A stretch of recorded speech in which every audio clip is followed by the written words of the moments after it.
जाती धर्माच्या नावावर होणारे शोषण, लैंगिक भेदभाव, शेतकरी आणि मजूर यांच्यावर होणारे अन्याय, शिक्षण आणि आरोग्य या सुविधांच्या आड येणारे काटे ज्यांनी संपवले.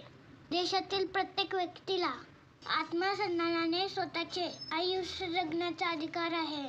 महिलांना समानतेची वागणूक मिळावी यासाठी अथक प्रयत्न करणारे राष्ट्रनिर्माते, राष्ट्रपिता, क्रांतिज्योती महात्मा ज्योतिबा फुले यांना माझे शतदा नमन. विद्येविना मती गेली, मतीविना नीती गेली, नीतीविना गती गेली, गतीविना वित्त गेले, वित्तविना शूद्र खचले. इतके अनर्थ एका अविद्येने केले.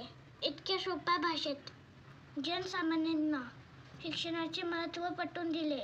आज राष्ट्रपिता महात्मा फुले असते तर जाती धर्म नष्ट करून एकमेव मानवजात अस्तित्वात असते.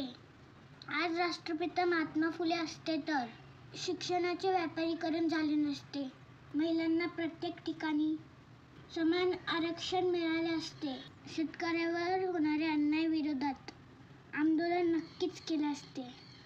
शिवजयंतीचे जनक, दलितांचे केवारी, स्त्री शिक्षणासाठी आपल्या सर्वपणाला लावणारे महान समाज सुधारक राष्ट्रपिता शिक्षक महर्षी महात्मा ज्योतिबा फुले यांना जयंतीनिमित्त कोटी कोटी प्रणाम.